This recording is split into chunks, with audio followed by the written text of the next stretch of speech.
Bonjour à tous, bienvenue sur ma chaîne YouTube Afrique Authentique. Je m'appelle Daniel, citoyen du monde et passionné par l'Afrique.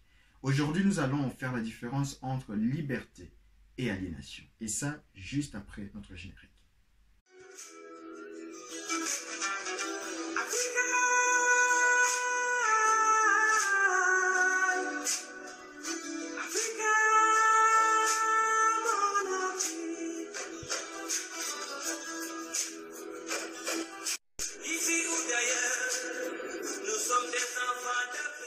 La différence entre la liberté et l'aliénation. Certains philosophes définissent la liberté comme le fait de dire oui quand le oui est nécessaire, de dire non quand le non est nécessaire et de ne rien dire quand il ne faut rien dire.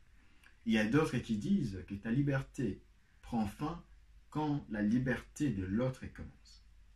Et l'aliénation, on dit que c'est le fait d'être assujetti par une force extérieure.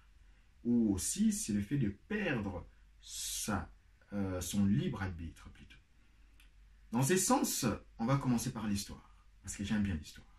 C'est l'histoire d'un père avec son fils. Il partait dans un cirque. Je pense que peut-être vous avez eu la chance d'aller dans un cirque quand vous étiez enfant.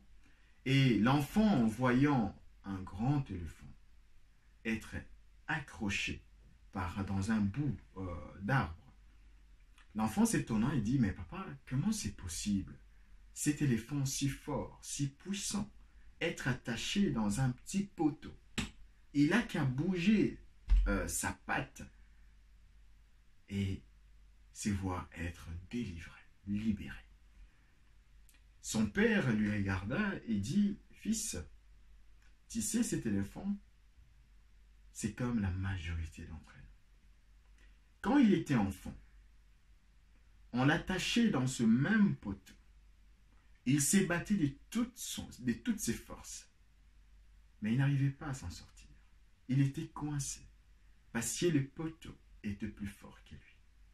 En grandissant, il a intégré ce que le psychologue appelle l'impuissance acquise. Elle a accepté qu'il était impuissant face à cette réalité.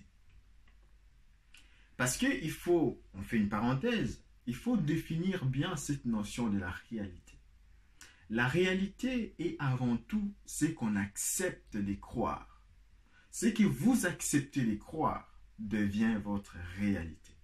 C'est la raison pour laquelle il faut faire attention avec votre perception. La perception, par définition, c'est notre manière de voir les choses. Mais c'est votre manière de voir les choses qui détermine votre réalité. Et cette réalité, comme je viens de vous le dire, c'est simplement ce que vous acceptez de croire. Revenons à l'histoire. Je disais, l'éléphant a développé ce qu'on appelle l'impuissance acquise. Il a accepté cette réalité. Il a accepté son impuissance face à la situation qu'elle était imposée. Aujourd'hui, c'est la réalité de plusieurs d'entre nous. C'est même la réalité de l'Afrique. Longtemps colonisée, longtemps accrochée à ce bout de poteau. Impossible de s'en débarrasser. Il s'est battu. Il a obtenu sa colonisation. Enfin, plutôt sa décolonisation. Mais il est toujours convaincu qu'il a besoin des autres organismes internationaux, l'ONU, tel ou ça, pour s'en sortir. Mais personnellement, nous aussi, en tant que fils et filles de l'Afrique, parfois, on est comme cet éléphant, attaché. On attend les changements, au lieu de penser à nous changer nous-mêmes. Au lieu d'être les changements que nous voulons voir dans notre si et beau continent, l'Afrique.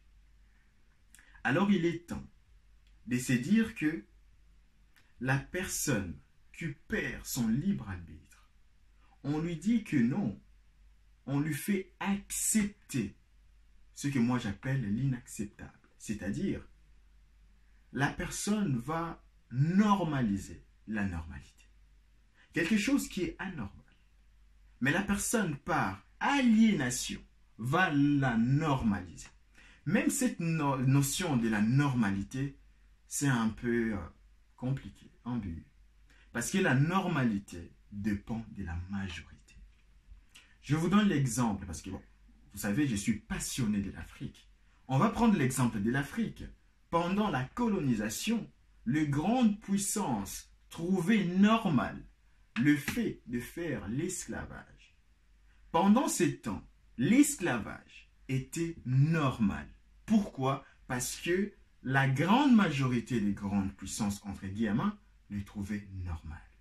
Voyez-vous comment une notion, par rapport à notre perception, devient normale ou pas normale.